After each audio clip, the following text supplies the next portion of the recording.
Atuula eggaba ezzemu okulira emisango egy'obutemu ena egivunaanibwa Christopher Okello Onyum agambibwa okusanjaga abaana mu kifo kya Ggaba Early Childhood Development Center. Kati olwaleero asoose nakuwulira bujulizi obw'omujulizi ow'omukaaga Namutebi Phoebe eyaliko eyateeka mu kifo ewaali ettemo era nga bannamateeka b'omuvunaanwa nga bakulembeddwamu Richard Kambuga bamubuuzizza ebibuuzo ku bujulizi bwe yawa ku lw'ebbalaza lwa Ssabbiiti eno.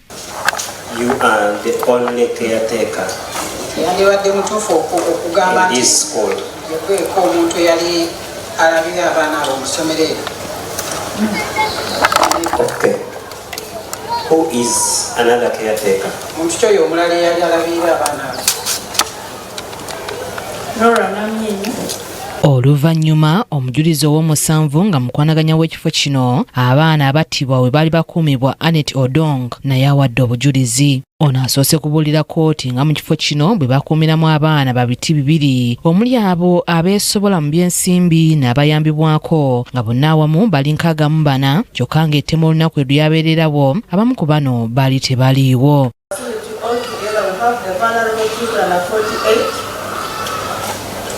Oluvanyuma bw'oba abatasasula ssente bali awamu abaana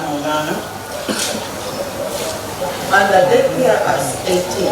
Omujulizi ono ategeezezza kooti nti omuwawaabirwa amumanyi nti era nti ng'ennaku z'omwezi 2 omwezi guno ku ssaawa 5 ez'okumakya wamu ku balabirira abaana Namutebi Phoebe yamumutwalira mu yafeesi ye n'amumwanjulira nti yalina omwana gwe yali ayagala okuwandiisa nti nga wa myaka 3 era nti n'asasula emitwalo 19 nga gya bisale n'ebikozesebwa. Ssente zino nti yazisasulira ku ssimu era n'abaterako emitwalo 19 n'ekitundu.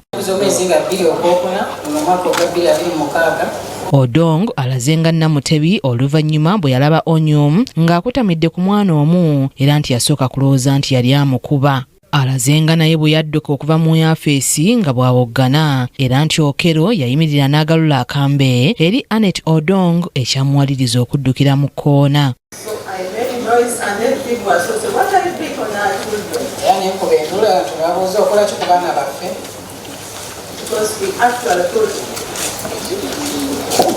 Agamba Namutebi Phoebe yagezaako okukuba Okello akatebe era wano omusibe yamugoba n'agwa wansi era wano omuvunaanwa nti yaddayo ku baana. Odong ategeezezza nti ku kuyaayaana baafuna abaabadduukirira.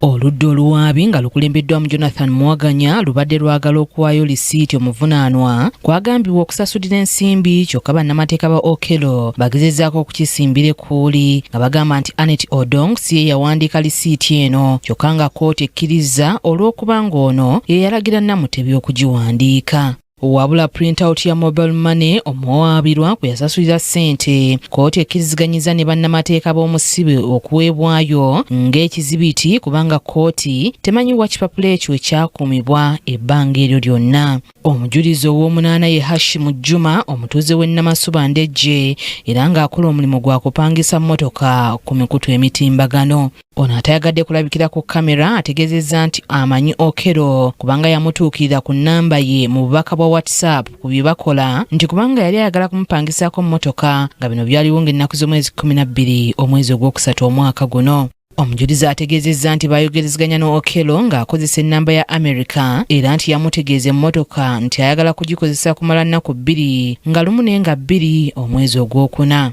Omujulizi ategeezezza kooti nti yategeeza Okello nga ofiisi zaabwe bwe ziri Entebbe nti wabula bw'aba ava Kampala nti basobola okusisinkana ku Freedom City.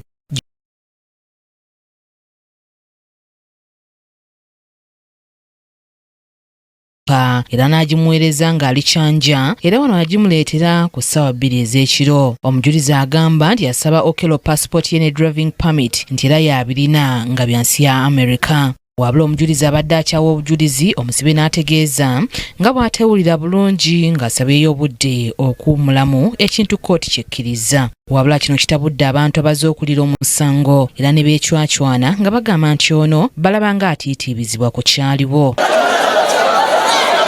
Kakati lwaki omusajja atufugiriza bwati mu ngero bweti tuli banyiifu nnyo kyekitunyiziza nnyo omusajja nayimiriza kooti nga musibe naye nga ffe waffe yazirise n'okuzirika kati tebakwata Okello ne bamutuwa tukoyo tumanyira tukoyo tubuzaabuza buli dakiika mu kooti etula buli dakiika kooti etula balese waki nga babanyi olwadde mbwaddukana kyeyakola bakimanyi bakiraba nako lwaki akasajja bakalemera ate nobanamusiba bagenda muta ate akomewo akola ekikolobero ekirala waffe lwaki bajja tuwulira busungu kati tutira abaana bana twakoona kukola dda tuma nnyo twakava ku lanze tika 15 after 30 minutes kooti ekomyewo wabula era omuvunaanwa n'ategeeza nga bw'atewulira bulungi ekiwaliriza kooti okwongezayo musango guno okutuusa olunaku olw'enkya.